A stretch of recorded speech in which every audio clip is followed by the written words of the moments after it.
Kus? Kas te ei tea kombel avaldada? Sõiaks ei liia. Kuulake. Kõigepealt paar sõna ja siis võib laua juurde minna ja loomulikult töid vaadata, mis on kõige olulisem.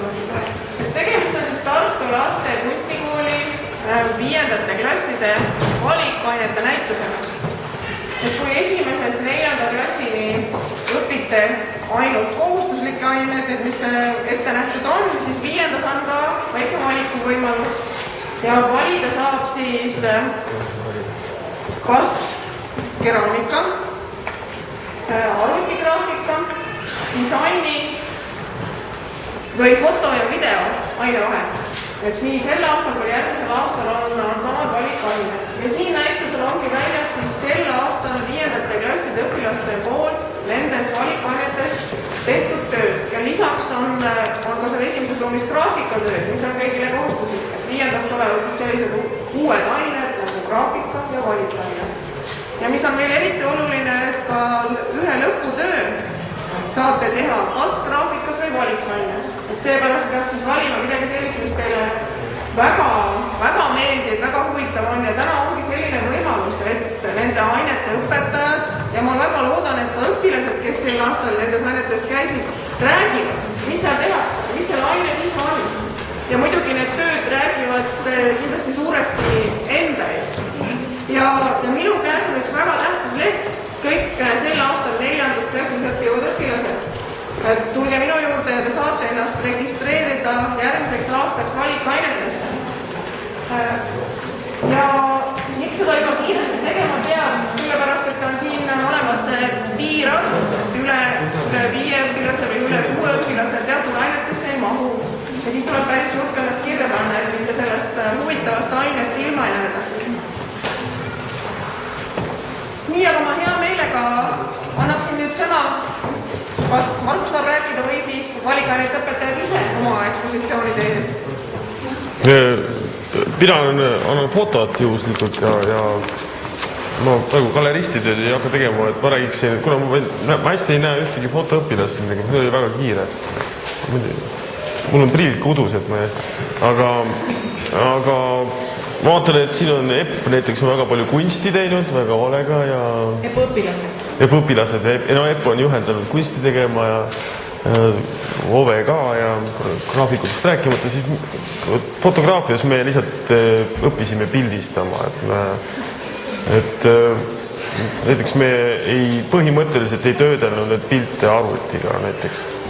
Et see on küll väga populaarne ala arvutiga töödelda, aga põhimõtteliselt me siiski pildistasime peamiselt ja võtsime eri žanreid läbi, vaatasime eeskujusid, kuidas keegi on teinud ja siis proovisime ise ka pildistada neid žanreid, et sellepärast see ongi selline natukene asjalikum või ma ei tea, selline mitte nii kunstipärane kui EPU juhendatavate sari on, et selline, seda teeme fotos, selline suhteliselt,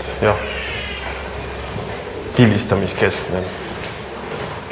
Ei mitte midagi väga vapustavat, aga midagi ikka selgeks õpib. Ja teine valikaine on meil siis, see tähendab, kui nüüd rääkida õpetajatest ja veel ainetest, võib-olla lapsevanemad ei tea, kui järgmine valik on siis disain, mida õpetab EPP juba 3. või 4. aastat. Teist aastat. Ei, ma olen lihtsalt teinud valikaine on lihtsalt teist aastat. Nii, ja siis 3. valikaine oli siis meil arvutigraafika. Arvutigraafika on siin. Tulevad siin Slaidishow. Ja 4. aine oli siis keraamika, mida juhendab... OVE on siin samas. Arvutigraafikat juhendab Jaanus Eensalu, kes on ka Kõrgema kunstikooli meediaosakonna juhataja lausa. Aga tal siiski leidub ka aega meie jaoks pisut. Ja 4. aine oli siis meil graafika, mida õpetab OVE, väga hea õpetaja. Ma tuleb siia, ta räägib, mis see tees. Seal on siis need graafika asjad ja siis graafikat siis õpetavad Tiina ja Ere Eesmaa ja meister Kalju on siin, aga õpetajaid vist ei ole, nad on tundidega seotud. aga nüüd võiksid õpetajad oma, nii nagu Margus rääkis, siis igaüks rääkida oma juhendatud töödest ja õpilaste tööst.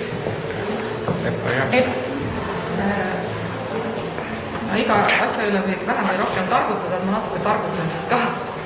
Et see mõiste üldse, mis asi see disain on, et väga palju viimasel räägitakse, et ükskõik, kui palju inimese käsi kuskil küljel on olnud, et see on nagu nii juba disainitud, et ükskõik kuhu me vaatame, kas on see taldrik või pliiats või prillid või et nagu nii on disainer selle teinud.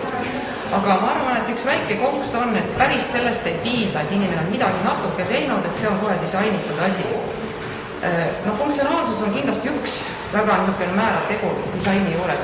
Aga kui te olite eile kevadpeol ja siis olid need suured maha langenud puudest saetud pakud, siis nutikad olid kohe need, kes võtsid selle veeretsid endale tagumiku alla ja istusid sinna peale. Tegelikult oli tool olemas. Aga küsimus on selles, kas see on nüüd disain juba? Inimene on selle maha saaginud ja kas see on disain? Mina arvan, et see veel ei ole disain. Aga kui see sama pakk näiteks satub kuskile kaasaegsesse steriilsesse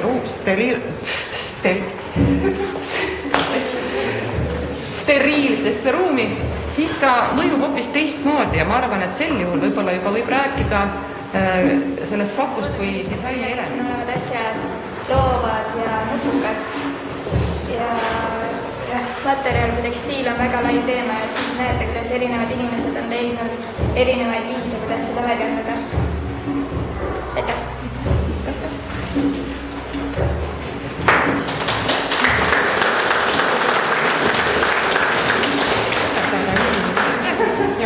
Õpetaja Margusele ka. Aitäh! Nii, aga lähme siis edasi. Äkki Ove räägib keraamikast, mis siin samas kõrval on. Kus oma on?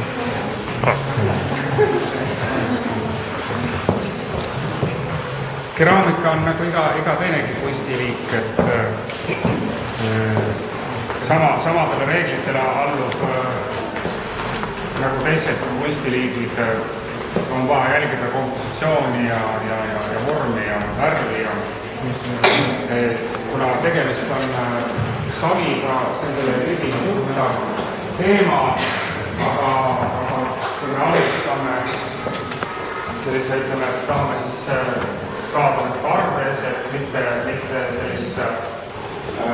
sellist tarbeeset, mida me saame nagu köögis kasutada, siis osutub see väga raskeks, et seal on nagu väga palju probleeme, mida peab ületama, et esiteks, et ta katki läheks, et kuivaks katki ja püsiks koos, ja nagu kõigepealt see esimene probleem, teine probleem on, et ta ei tuleks liiga raske ja siis alles joome enda probleemideni, et kas ta ka on nägus ja kas ta ka huvitav, et tegelikult läheb need tööd, mis siin väljas on üsna nagu lõputööd, et esimesi töid nagu õpilased ja lugenud mida mõtlema peab? Tere! Räägi, mis sinu tunnis tehakse? Kõik õpetajad räägivad. Mis me tunnis tehakse? Õpitakse arvutigraafikat, graafilist disaini ja see, mida te hetkel seinal näete, on siis õpilasel ühe fondi perekonna piires tehtud siis kompositsiooniline lahendus.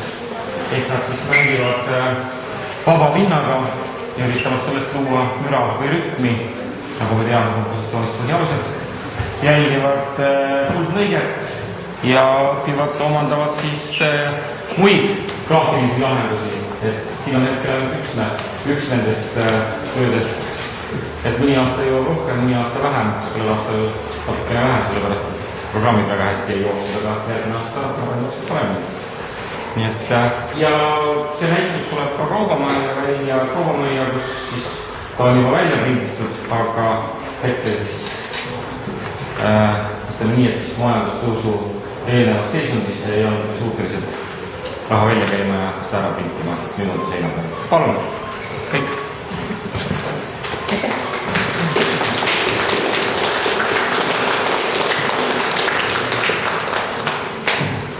Graafikast ka. Kalju on siin. Kas Kalju Tuur räägib. Räägib väga õnnetanud. No Kalju, tule räägi paar sõna.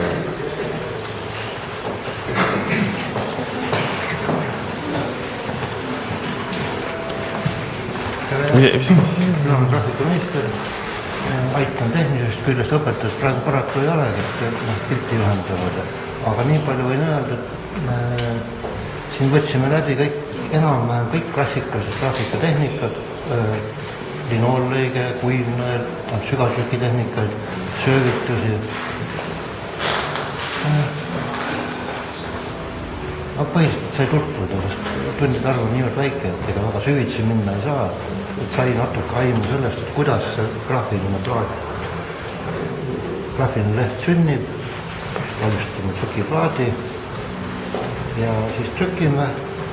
Põhitulemus on seina peal näha, natuke see on väga väike valik seal, mis on veel.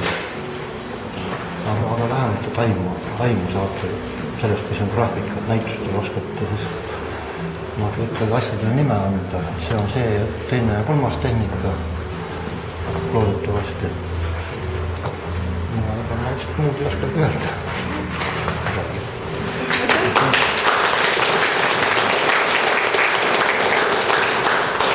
See ongi näitus alati. Võtke seda alla, vaadake neid ja 4. klassi tulge minu juurde ennast registreerida.